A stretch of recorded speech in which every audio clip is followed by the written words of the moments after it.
I've just finished my first house on Monday. It's Monday now. I've just finished my first house cleaning with the Shark, the new Shark vacuum. And I have to say, I am really impressed. I've been doing this work now for 2.5 years. And in that period of time, I've used 2 Hoovers, a Dyson, a Vax and a Bissell, and only the Bissell has come close to what I'm going to show you. I bought the Shark NV601UK, and it's the cheapest of the Shark upright range, but I didn't pick it because it was the cheapest. Don't get me wrong, that was an advantage. I picked it because it had the biggest dust canister, the biggest one of these. The reason I am so impressed with this is I have done one house. Now with my previous vacuums, and granted they had a 2-litre canister, this, the Shark, only has a 1.65. That was about the biggest I could find. It was the closest to 2-litre I could get. Generally with a 2-litre canister, I could clean 4 or 5 houses a day. Anywhere between 3 and 5. 5 on my busier days, 3 on a general day. It doesn't totally fill up. And I'm no slouch with a vacuum. You can tell by my reviews, which I think I might be able to get to show up there. I'm the highest rated on Yell in this area and the most reviewed. So I'm no slouch. You know what people are like on the internet? They'd tell you. This is why I am so impressed. I'm hoping you can catch this. That canister is absolutely chock-a-block full. There you go. Look at that. Absolutely chock-a-block full. One house.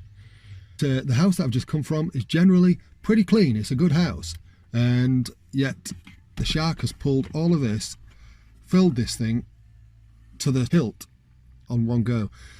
Glad I've got some bin liners with me. On to the next house. Hi, it's the end of my first week using the Shark NV601 vacuum. I thought it would be a good opportunity to look at exactly what I've done over this week and how that relates to what you would do in general use. So I've cleaned the equivalent of 16 2-bedroom houses, or 12 to 16 2 to 3-bedroom houses.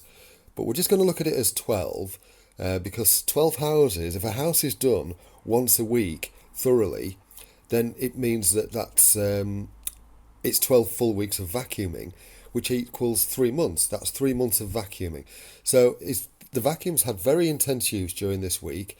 It's had 3 months, the equivalent of 3 months of use in 1 week. And it gives you, as a consumer, the opportunity to have a look and see what that's like. And it gives me the opportunity to let you know what it's like.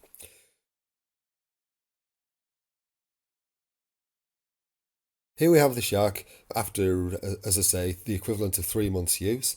And as you can see, the dust tank is dusty still. I have had to empty that a lot this week.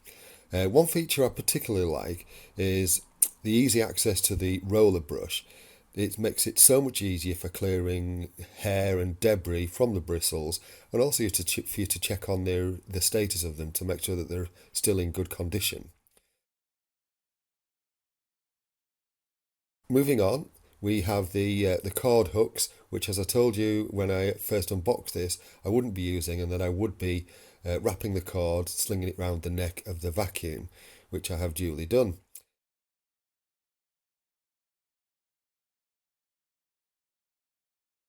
There's the RCD, which I said I would be using too for safety's sake. I did find that little hose restrainer useful for keeping the RCD slung over, but I kept it like that, swinging loose when I was using the vacuum in practice. You'll see that in the videos that are coming up.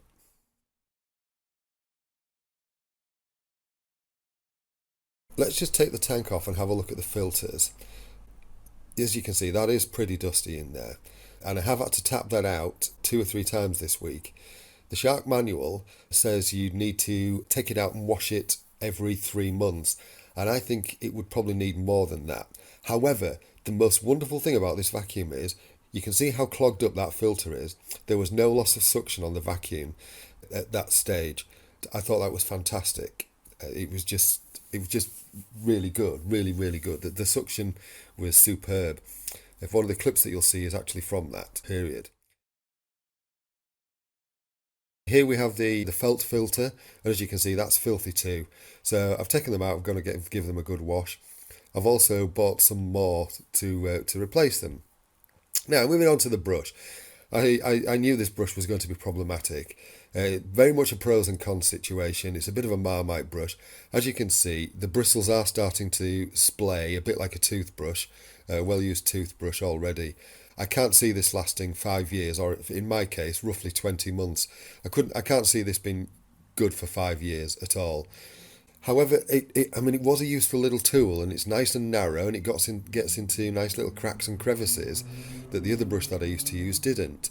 So it was useful for that, but it's just not robust, and I do like a more robust brush. In a second, I'm going to show you the Dyson brush that I was using on my previous vacuum. I used to mould it onto the pipework of other vacuums, the Dyson brush, because I just found it so good. It was so robust. Whereas this one, great for fine dusting. Here's the Dyson brush. As you can see, now that I've used that for 2 years. So that's had the equivalent of like 6 years worth of use in the 2 years that I've used it, based on the figures that I did earlier.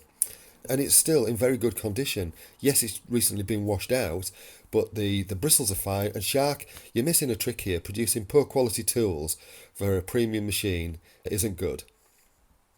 Right, the upholstery tool. I use that a lot for vacuuming stairs. Found it was brilliant. Pulled out cat hairs and anything that was trapped in dirt and debris on the stairs. You'll see that in use. Brilliant. Really like that. I fully anticipated the red velvet to come off, but it seems quite sturdy. You can actually rotate the head so that, which I'm going to do now with my thumb, you can rotate the head to give you a different angle of cleaning, so you can have it from a more upright position. So yeah, very useful little tool that, and it does slot onto the vacuum just in one position.